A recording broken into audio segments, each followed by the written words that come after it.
106.7 Energy FM. Same, pero iba! Yes, yo. Magandang afternoon, everybody. Today is Wednesday, October 18, 1:29 p.m. ang ating oras. Sa mga hindi pa nakakaalam at walang mga dalang relo, ito i-remind na kita. 1:29 na. Ang bilis ng oras. Sana nakakain ka na, sana nakapag-rest ka na. At sana at this point ay nakatutok ka na sa atin. So sa mga hindi pa nakatutok sa ating live on Facebook, aba punta na kayo. Hanapin nyo lang Energy FM 106.7 o kaya naman DJ Kara. That's DJ Space K-A-R-A at masdan nyo ang aking pagmumukha sa Facebook Live na medyo matamlay kaya pagpasensyahan nyo na po ang aking mukha dahil ako po ay may nararamdamang sakit ngayon.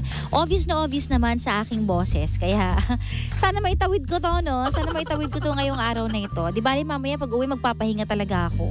Yan ang kailangan, di ba? Adlib ko pa naman kahapon, sabi ko kailangan talaga natin magpahinga. O tapos ayan, nagkasakit na nga. But anyway, sa mga nagkakape naman out there, paalala lang po na meron po tayong MX3 Coffee Mix. Ito po ay may high source of vitamin C at calcium with antioxidant benefits at cholesterol-free pa. Ito rin po ay low-acid coffee na may low-calorie sweetener na sucralose at hindi nakakapagpataas ng blood sugar levels at blood pressure para makasiguradong tunay, natural at original na MX3 ang inyong mabibili. Siguraduhin lamang po na sa mga leading drugstores nationwide kayo bibili. For inquiries, visit their website mx3ph.com or call the hotline 0918-8888-693. Ayan. So, syempre, kung magkakape tayo, kailangan healthy pa din yung ikakape natin, di ba? Kasi kailangan natin yan. Lalo ngayon, kaya pala marami may sipon at saka medyo masama ang pakiramdam, nauuso na naman daw siya. Oo. So, alam mo na, dapat mong gawin, ha? But anyways, ito na. Simulan na po natin ang ating story ngayong araw na ito. Kung nakalike ka na sa Facebook Live natin, i-share mo na yan, i-spread mo yan para makasali ka din sa pagko-comment o pag-advise sa ating story ngayong araw. Pero bago yan, ibabatiin ko muna ng happy birthday daw kay Mami Doyet Aldueza at kay Rosales. Ayan, galing ito kay Melody Dairit na binigay ni Estong. Ayan. Okay. So, ayun na nga po. Wag na natin patagalin ang ating story ngayong tanghaling ito. Dito lang po yan sa Sincerely, Kara.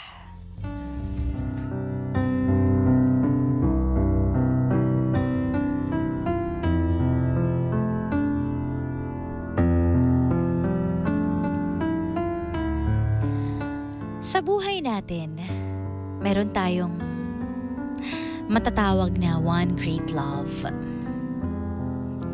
Paano nga ba kung natagpuan mo ng taong mamahalin mo kaso nga lang bigla ka niyang iniwan sa ere? Yung tipong walang paalam, walang away, walang kahit na anong salita, or walang kahit na anong clue o signs na bigla pala siyang mawawala sa buhay mo. Paano nga ba magpapatuloy ang buhay? Maghihintay ka ba sa kanya? Or magmamahal ka ulit? Ito ang story ni Carmen. 38 years old. At kinuwento niya ang kanyang one great love. At yun ang kanyang unang pag-ibig, si Rodolfo. Mahal na mahal nila ang isa't isa at okay naman ang takbo ng kanilang relasyon. Noon pa man daw ay madalas nang magkasakit si Dolfo. At sa katunayan nga daw kaya nursing na ang kinuha niyang course para lagi niya maalagaan. Nagtagal naman ang kanilang relasyon for 3 years. But after that, bigla na lang daw nawala si Dolfo. Na hindi niya alam kung bakit. Ang daming mga tanong sa utak niya dahil mabait naman sa kanya ang kanyang boyfriend. At maganda ang kanilang relasyon. Hanggang sa lumipas ang mga taon, ay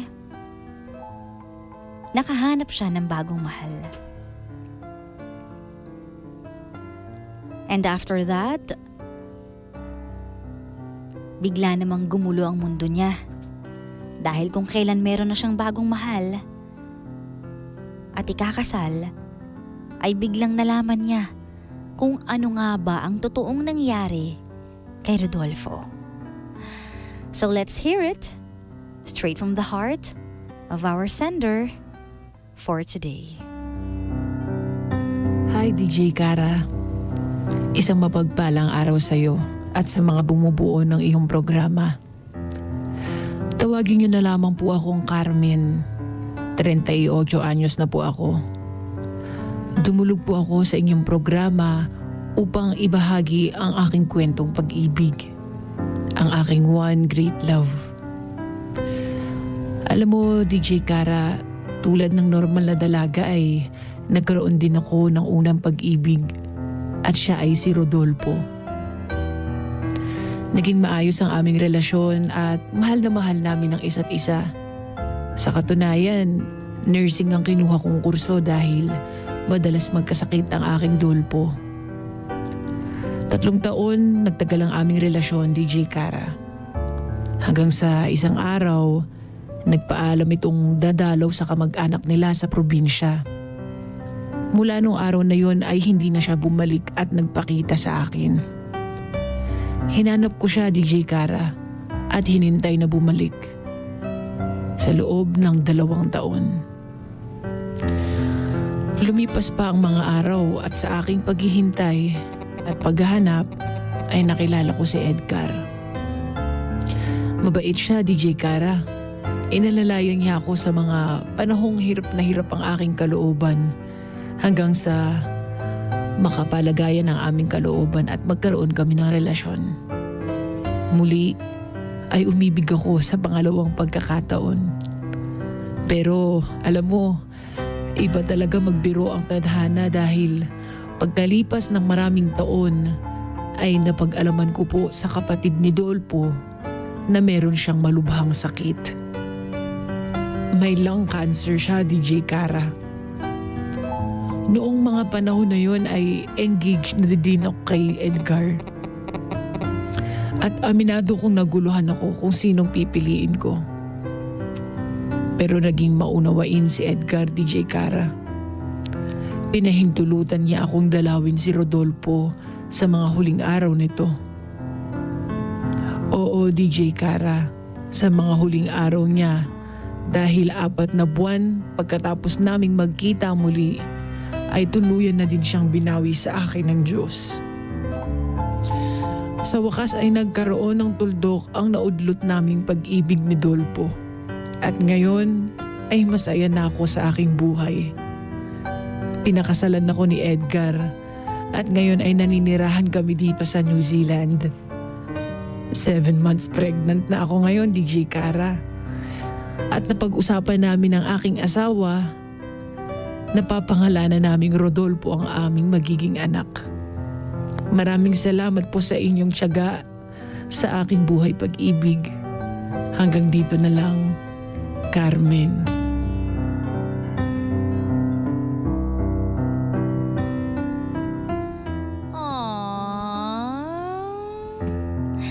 Grabe naman yun, Carmen. Nakakasad pero at least nakuha mo pa rin ang happy ending mo dahil ngayon ay may pamilya ka na sa ibang bansa. Ano nga ba ang masasabi nyo sa story ni Carmen na nawalan man ng kanyang minamahal before may kapalit naman ngayon? Alam nyo, totoo nga yata yung sinasabing everything happens for a reason. No? Anyways, comment down below sa ating live. Hanapin nyo lang po Energy FM 106.7 o kaya naman DJ Kara. That's DJ Space K-A-R-A. Kung ano nga ba ang masasabi nyo sa story ni Carmen. Sabi dito, Hi DJ Kara. Sa buhay natin meron po talaga tayong isang pag-ibig na hindi na makakalimutan. Kaso ang masakit, hindi lahat ng great love natin ay nakakatuluyan natin. We just have to accept the fact kung sino talaga ang nakatadhana sa atin. Sabi ni Jonah. So sad naman nun. Ito pa. Sabi dito,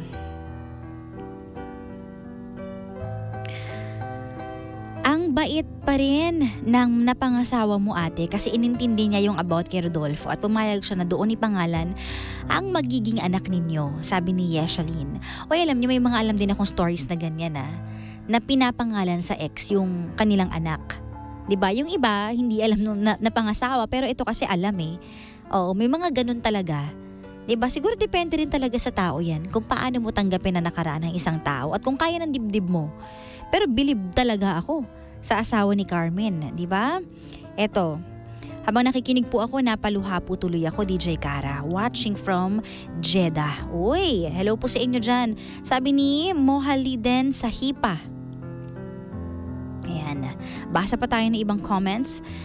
Sabi pa dito, one great love could last a lifetime or will end right away. God's will.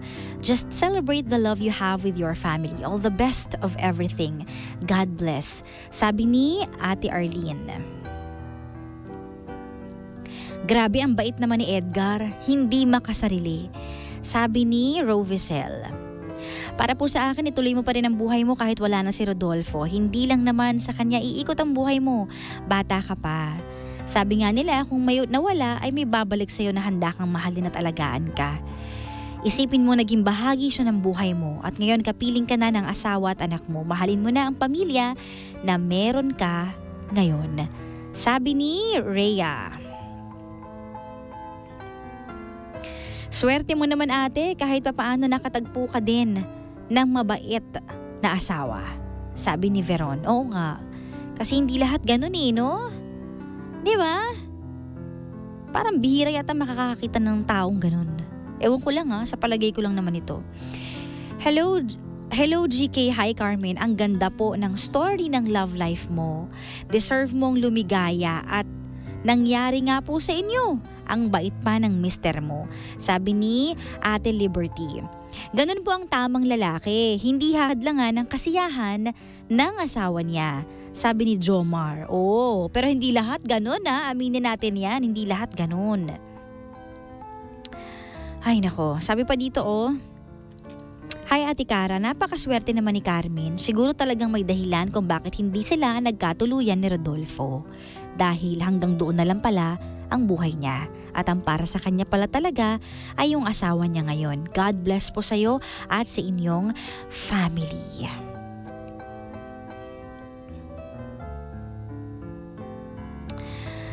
Carmen, just be grateful that you had that closure before Rodolfo passed away and God still made sure that you'll have your happily ever after.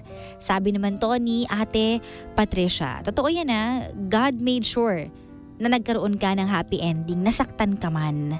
Diba? Thankful pa rin po kasi may happy ending ka kahit may sad episodes of your life. Just love your family now, ate.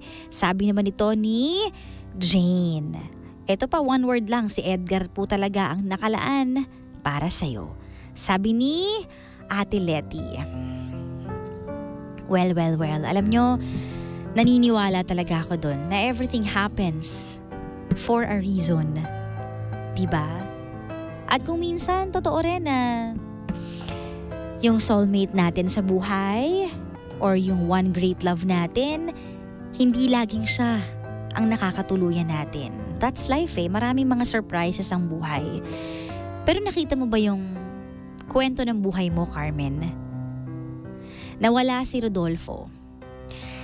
Siguro, nangyari ang dapat mangyari. Kasi kung nagstay siya sa buhay mo, baka hindi rin kayanin ni Rodolfo na nakikita kang umiiyak, nasasaktan, at hindi niya kaya maging pabigat sa'yo. Siguro nung nalaman niya may sakit siya, pinili na lang niya na lumayo sa buhay mo. Nag-sacrifice din siya. Pero kung hindi ka niya nilayuan at iniwan, hindi mo makikilala ang totoong true love mo ngayon na asawa mo na, si Edgar. At hindi rin mangyayari magkakaanak ka kay Edgar kung hindi ka na broken-hearted before kay Rodolfo. Napakaswerte mo lang talaga, Carmen, dahil ang bait nung napangasawa mo to think na hinayaan kanyang dumalaw sa ex mo na mamamatay na. Siguro inisip ni Edgar na bakit naman ako makikipagkompetensya? Una, may tiwala ako, nasa akin na siya. Pangatlo, ipagkakait ko pa ba yun? Yung closure na gusto niya nasa bingit na siya ng kamatayan? Kaya siguro pumayag siya, pero hindi lahat ganun Napakaswerte mo at pinayagan ka niya.